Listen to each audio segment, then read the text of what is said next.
Well, we want to thank all of you coaches and teachers for joining us today to hear from our very special guest, Spencer Tillman, and to learn a little bit more about the AOC Life and Rise curriculum. But first, let's get to know Spencer Tillman a little bit better.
Spencer, you're running pretty fast there. I was a place kicker. I didn't have to run that fast.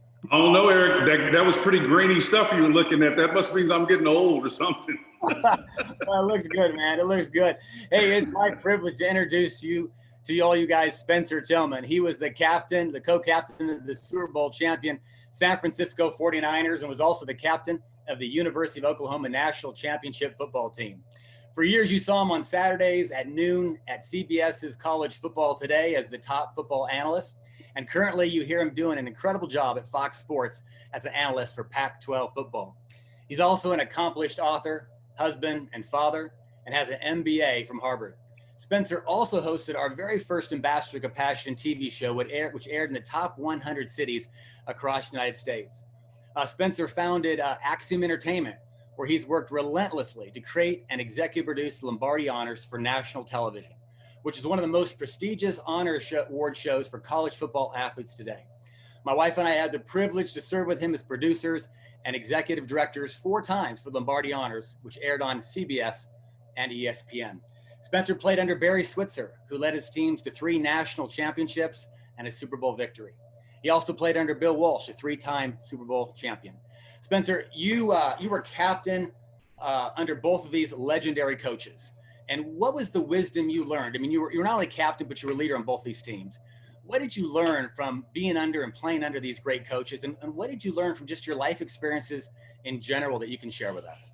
Well, Eric, few of us reach our full potential with only ourselves to emulate. So that's a big question. And I can tell you, I learned volumes from both Barry Switzer and Bill Walsh, and then George Seifert, of course, who followed him as well.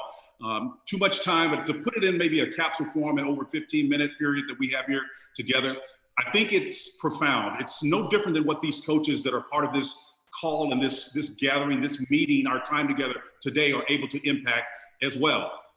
We talk about influencers. I call the people that are participating in this time together force multipliers. They're more than just influencers. The capacity to speak truth into someone's life, to give them an inside view of what it's like to truly go into the throes of success and to what it's required and what it's necessary to truly be a great achiever is what's missing in the world today. I serve on the board of Methodist Hospital, and I listen to the doctors. I know nothing about the medical stuff they're talking about, but they often talk about things, and this is a concept I picked up just last week, in vivo and in vitro. The difference is one is in a test tube, and the other one is actually inside the body, where so many dynamic things can happen. Big metaphor, but it's easily understood. Most of what's being taught in school, Common Core classes, English, things of that nature, they're important, but they're static. They never change. I remember a time we used to teach and learn civics, economics. They don't teach them like they used to be able to teach them. The reason why they're not as effective is because technology is driving the change behind them. And so the static growth that we used to experience when you and I were growing up, I know you're younger than me, but maybe my group and older, was at one pace. But today, the pace is outstripping Moore's law. It's multiplied, it's compounded. So we need to be able to have influencers, people who have been through the throes of success in society, whether it's in a coaching capacity, a parental capacity, or whatever it may be, and then be able to impart that back into these young people. And I can't think of a more important cohort than to have coaches be a part of that process. So with your permission, what I'd like to do in the next 8-9 minutes or so is just kind of give you a template for what I use to be able to navigate and to affect the type of impact that we have through the Ambassadors of Compassion program. One of the great reasons why I accepted the challenge to teach, which for us was a 19-week course, the life course, Labor, Influence, Forgiveness, and Experiences, was because its ability to impact and compound the influence, to be able to sit in a room for an hour at a time with these young kids, many of them from socially distressed, socioeconomic contexts, was profound. I'm not so sure if I didn't get as much out of it as they did. As a matter of fact, I'd say unequivocally, I got more out of it than those kids did. So to be able to have and speak to an audience of coaches that have an opportunity to do the same thing that I did, let me tell you something. I'm on tiptoes of anticipation, ready to see how deep these guys are willing to get, because it can not just change the object's lives, but it will change their lives as well. So let me kind of break it down and tell you 4 things that I've really learned through my experiences with the Barry Switzers of the world, Nick Saban, who was an assistant coach on my Oilers teams back in the day before I was traded to San Francisco. All of these guys have contributed some aspect to why and where I am to this day. And I call it the framework. And all you coaches out there can appreciate this. We're going to frame this in the context of 4 things. We in journalism talk about tell them what you're going to tell them, and then tell them what you told them. So I think that structure is going to help us kind of regurgitate, if you will, all the things that we're going to talk about in this short abbreviated time period. So the first thing we're going to use is this model, this concept called the red zone. We all know what the red zone is. It's that 20-yard line from the back end of the field into the end zone. But it's more than that. And this is what Bill Walsh taught me. He said the red zone is not so much a place on the football field, guys, as much as it is a set of circumstances that puts tremendous pressure on the team, an individual, a coach, a coaching staff, whatever the context is, whatever the person, whatever the situation is, to achieve their objectives. We know tactically what happens. Nearly a third of your playbook goes out the window once you get inside that restricted space. Scoring becomes extremely difficult because the defense knows that you've only got 20 yards to go, so they're going to be very relentless. And ultimately on offense, the routes that you run have to be exacting because the margin for error is almost non-existent the deeper you go into that area. Of course, the objective is to score.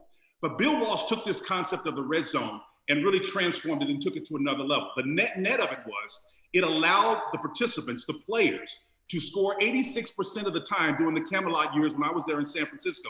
That is to say, when we got inside that 20-yard line, we scored touchdowns 86% of the time. That's a number that still is number 1 right now. After all these wide open spread era that we're in now, as the college games begin to infiltrate the professional ranks, that record still stands. And here's how he did it. He almost engaged in this kind of Pavlovian experience where he stacked practice in a way where the red zone preparation was always the last thing we did. And then when we got conditioned, he switched it on us. He showed me about 2 years before he passed away. I was in Palo Alto and we were having dinner. And coaches talk to you differently after they've coached you and you retired and you moved on. He started giving me the secrets now. He said, Spencer, here's what we did. Here's how I stack practice. Watch everybody's body when we blow that horn and the red zone period begins. You would see guys literally getting up off of their helmets, admonishing one another, encouraging one another to get up because they knew that if we executed well in that final period, practice would be over with. What Bill Walsh understood is he understood that we valued our freedom. That is to say, practice is over with, we go home. Alternately, if we were poor performers in that period, practice would continue indefinitely. No one really knew. So he literally found a way where that horn blew to condition us to heighten our awareness. And that's what we're going to use this metaphor kind of context of the red zone to help us score in life. So again, the concept is this. Let's give you a working definition to know when you're in a red zone. You know you're in a red zone when the need to achieve an objective is immediate. The obstacles between you and those objectives are formidable. The options available to you are limited and time is running out. That's a great definition for what happens on the football field. But once again, red zones are not just restricted to the football field. I had one of those experiences with my wife not too long ago, right? But the problem is there's no person sitting there in a white-clad uniform with their hands raised to let you know when you scored. It's going to take coaches. It's going to take mentors. It's going to take people who have been through the throes of life and can impart that experience to let us know. Otherwise, we're just like flags blowing in with every wind of doctrine that comes our way. We're not able to make quality decisions. And what's ultimately missing is that capacity to critically think about problems. That's what's missing. And let me pause and before I get into these last 2 concepts. Think about where we are right now in this COVID-19 arrangement. How did we get here? I remember just less than 60 days ago, we were talking about this white hot economy that we're in, right? But you know, most people, about 58%, can barely survive a $400 emergency. How do we go from that? How do we go from being a white hot economy? The truth of the matter is those realities were taking place over the last 15 to 20 years. Did you know that 58 million Americans are working from home? Most of those are what we call gig workers. They don't get necessarily pension benefits or insurance from one particular person. They have to cobble that all together. Now, who wins in that? And this is not a comment or commentary on big business, but this is just kind of giving you the behind the scenes of why we and how we arrive at these places where we're so vulnerable. It doesn't happen overnight. It is slow. And the principle that we need to understand and what's at work here in the red zone is that the principle of creativity is in play. It took a long time to create that context, but it took one COVID-19 event or one 9/11, for those of you old enough to remember that, back in 2001, or one 2008 economic crash to turn everything on its ear. That's the principle right there. Creative processes inherently take longer than destructive processes. The Twin Towers took 6.5 years from conception to building them. But those two planes flew into those buildings and razed them to the ground in less than 90 minutes. And that is an immutable fact that Bill Walsh used to teach us all the time. That's why coaches get so bent out of shape when you fumble the football. Why? Because we know that if the one statistic that points to a victory and defeat that's more predictable than any other out there is turnovers. We know that if you turn over the ball 20% more than the opponent, you're going to lose 91% of the time. We know that. So that is to say, if you're 2 or more categories in the turnover category ahead of your opposition, you are going to win the game. Alternately, if they've got 2 more turnovers than you do, they're going to lose 91% of the time. And in the NFL, where everything is about parity, I guarantee you those numbers are more accurate than they are not, because it's all about balance. On any given Sunday, anybody can beat you. So when you have that context, and that's where we are in the world today, that's why we need coaches to articulate why it's so important that our people do the things that are necessary to stay in the game. We're competing against 7 billion people around the world. It's not just the 330 million here in America. Information technology allows that person in Bangalore, India, China to collaborate and compete for opportunities they couldn't even think about just 15 or 20 years ago. That's the red zone. That place where the need to achieve an objective is immediate, the obstacles are formidable, options available are limited, and time is running out. So now that you have this concept of what the red zone is, and you understand that we need to have coaches, mentors, to communicate these truths to us and then shape our behavior. Because it's one thing to go into a red zone scenario. It's another thing altogether for the red zone scenario to literally affect the way you do things. That becomes a crucible at that point. That's good. I guarantee you this COVID-19 arrangement has caused people not just to experience a red zone experience, but when we come out of this thing, most of us are going to change some behaviors. We're going to do some things differently. That's what a crucible is. And that's what the type of coaching allows a person to arrive at. And if you can embrace that, let me tell you something. We're in a hole right now, but we're going to get out of it and we're going to be stronger. And the Ambassadors of Compassion program, particularly the LIFE program that I like, I know RISE is a successful program as well, and all the great work that you guys have done with the colleges, getting it accredited, they understand the importance of this. It's that significant. It's a game changer. So the crisis we talked about is a COVID-19 arrangement. That's our most recent one. But to give you kind of something to remember what we're talking about and those principles attached to it, most of you guys remember 2012 when Kevin Sumlin, who's now the head coach at Arizona, was a fledgling head coach, first African-American head coach at Texas A&M. He goes into Tuscaloosa, Alabama in 2012 and upsets the #1 team in the nation. Now, here's what's dramatic about that. I'm trying to paint a picture of what a crisis is. If you'll remember, the SEC was the winningest conference, and the West, the SEC West, was the winningest division in all of college football. 6 consecutive years, the national championship came out of that division alone, which is absolutely amazing doing that particular stretch. So that's what Kevin Sumlin was going in. But he went into that with the strategy, and this is what we need to go into. We need to go into this phase of where we are right now in this current crisis that we're in with specific ideas, approaches, the capacity to identify what the threats are, call plays to give us the best chance to succeed against those threats, and then have the ability to execute those plays. And we do it over and over and over again until the game is over, until we drop dead. That's what we do. I love what my friend Kim Blanchard says. I'm never going to retire. I'm going to refire. That's what we need to do. We need to understand the game never stops until you drop dead. And the world is so dynamic and competitive, we have to be able to appreciate the fact that the game is continuing on and on and on. And that comes through mentorship. It comes through coaches. It comes through parents, reminders. And so when we understand that and we move from the cognitive understanding of these principles to behavioral transformation, that is to say, the truth of the principle, what I'm teaching dictates my behavior, all bets are off then. It's only a matter of time till you win. And that's what the LIFE program and the RISE program does. It allows people to move from cognitive understanding of these kind of obtuse concepts to practical application. And that's how habits gets developed. But if you've got someone that's already respected and revered, like coaches are, some of the greatest influence on the planet, I like your chances of winning and being successful. Let me close by giving you this little module that I use to help me succeed in life, and I use it every single day. I call it the vector sum of focus. This is another kind of a Bill Walsh special. We fleshed this out over the telephone. I'll do this in 2 minutes. Bill Walsh said, Spencer, you got the concept of the red zone down, but we need to attenuate that a little bit because everybody's personality is different. Bill Walsh understood, and most coaches that are great do understand this, that everybody's wired a little bit different. It's not one size fits all. Vince Lombardi was asked once how he was able to get people in the 1950s to achieve at such high levels with consistency. That was a time when race relationships weren't necessarily the greatest in the world. Lombardi said something that was intriguing. He said, it's easy. You know why?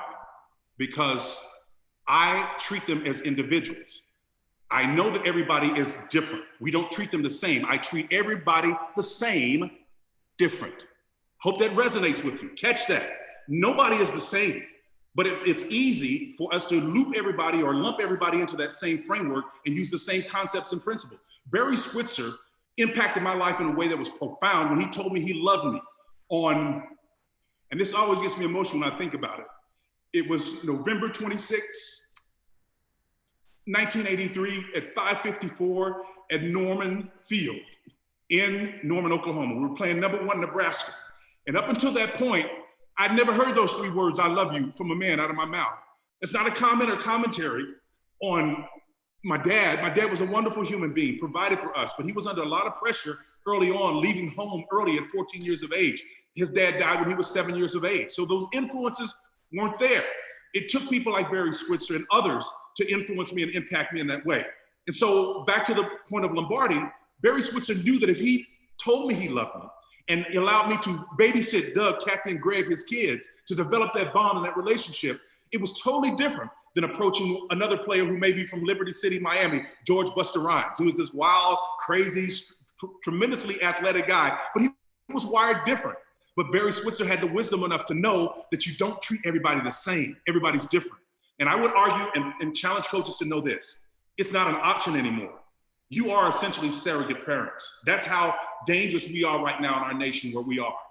And unless we, and this is a bigger issue for politicians to get a hold of, unless we reverse course of where we are and begin to push back the trend of these workers, 58 million strong, suddenly thrust out here into an environment, and that's probably closer to 78 million now, given the fact of the COVID-19 event, where people are forced to work from home, they have no option. They're adjusting to dealing with the kids that are there who construe their physical presence with availability. How do you manage that? How are you as parents dealing with that pressure? It's a new place. So we need to get that imparted to us to be able to do it. So the vector sum of focus is really simple. Our values determine the object of our focus, right? What you value most, you spend most of your time doing. It's a real simple, easy concept to understand. E is energy. Energy naturally flows. I'm excited right now. And it's not hard to gin up that excitement because this is what I'm passionate about. C is courage. It's not the absence of fear, the acknowledgement of fear, but the willingness to move ahead anyway. T is talent. When you're competing against 330 million people here and 7 billion around the world, you better have some appreciable talent that separates you from them in the marketplace. If you don't, it's going to be difficult to thrive and set yourself apart. O is organization. The ability to reduce chaos from entering into your daily practices. Whatever it is part of your mission to achieve, you got to be organized. If you're not, you can't have a reasonable expectation to think you're going to succeed. And then the R is resources, right? That could be money, it can be people, it can be influences in your life. And to the extent that we have that, it will be the net of focus. Focus is the end game. Everybody talks about focus, but it has an anatomy to it. It has an anatomy to it. If you don't have those parts, I would challenge you right now to evaluate those among them. Your values, are they in proper place? If they're not, there's no way you can expect to focus. The energy won't naturally come. That's why you're struggling many times. Is the courage there? This is scary times that we're in right now. Talent. Do we have the talent? What's differentiating us from that next coach? That's how Kevin Sumlin went in. He used speed and pace and tempo as a tactical advantage and beat the most popular coach, the most winningest coach in all of college football in terms of percentage, Nick Saban. He did it because he gave an opportunity to use his skill set and Johnny Manziel to go in there, throw for over 250 yards, which was a bunch for them, and then rush for over 92 yards and come away with the 29-24 victory. He did it because he had the skill set to do it, and it was tough. And it totally changed everything.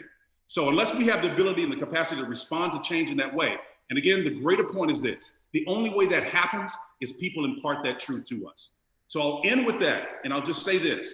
The Ambassadors of Compassion program encompasses all of these things that we're talking about. And in those moments, in between those sessions, when you're able to look in the eye, real time, of a student or an athlete, and you begin to assess how they're responding to these lessons, you're able to give real-time feedback and admonishment and encouragement. Let me tell you something. I can sit here all day and tell you some of the great stories we learned and we took in as part of the AOC program at the Phyllis Wheatley High School here in Houston, Texas. I'm so excited about where you guys are possibly headed. You should be excited as well because it is a difference maker. Thank you so much for giving me an opportunity to share with you. If I can serve you in any capacity, call on me. I'll be right here. I'm on tiptoes of anticipation, waiting to serve. Spencer, thank you so much.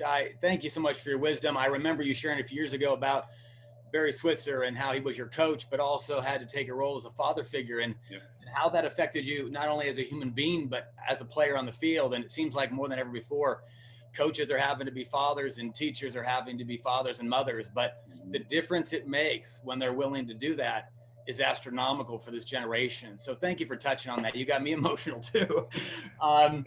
I just to take a moment and speak to the coaches and teachers. You know, we're in a very unusual time. You know, it's been hard for you as teachers and coaches, and life's been uncertain for students, and it's been very difficult for them as well. And then they miss their sports and they miss their friends, and there's uncertainty about their future, and obviously in their families. And never before have they been challenged like this. And as Spencer said, you know, the AOC Life and Rise curriculum deals with the biggest issues facing your students, and it couldn't be more timely. You know, program deals with overcoming adversity, hurt, and pain, and helps them make good decisions by equipping them with the tools necessary to navigate and succeed through life's inevitable challenge. And for your students who take this summer, they're going to be able to learn and benefit from the wisdom and expertise from top athletes and professionals like Spencer or Clark Hunt, owner of the Super Bowl champion Kansas City Chiefs, businessmen like Craig Cheek, former global head of Nike, top military leaders like four-star Admiral Fitzgerald, and a live interview with young naval personnel from the deck of the USS Abraham Lincoln, and top musicians and entertainers like Noel G from the Fast and the Furious, to hear their powerful stories like Spencer shared and their expertise to help your athletes and students be better prepared for life. One last thing, if you are an accredited teacher, there's an exciting opportunity for you to teach the Ambassador Compassion AOC Life and Rise curriculum to your students starting July 1st to August 15th. You will get a prevailing wage upon approval, so you will be paid a full salary to do this. And we're excited to be able to let that opportunity be available to you. Also, it's 100% online, so you can do it from Hawaii. You can do it for your kids online and for you as a teacher. And it's also California A through G NCAA approved. So upon the completion, your students will receive 10 credits and there's no cost to the parents or to the kids. One last note on this: when this coronavirus goes away and we meet together once again as a community, we're going to have a huge Hollywood red carpet movie event. We've done these in the past, where all of your students who finish the Ambassador Compassion Life Rise journey will be honored on the red carpet for finishing their journey. But they're not going to be there alone. They're going to be there with our first responders, both being honored together as Ambassadors of Compassion. Enrollment should open up by Friday. We'll have more information next couple days. Please reach out to Sue Barber. Her phone number and email is on the email that we sent you for this invite today. One last thing, 2 weeks from today, we're going to hear from Jerry Colangelo, former owner of the Phoenix Suns and Diamondbacks and current head coach of the U.S. Olympic basketball team. He's going to be sharing his wisdom and his life experiences with his time with Kobe Bryant and what it was like when he and Kobe brought back the gold for the U.S. Olympic basketball team. He'll also be sharing the principles that made Kobe great, and those are also the same principles that will be tied to the concepts that your students will be taught this summer. So, Spencer, I want to thank you again so much. Coaches, Teachers, thank you for joining us. I fully believe that together we will have a powerful impact on the lives of your students. We look forward to talking again soon. Spencer, thank you again. Have a great day, everybody.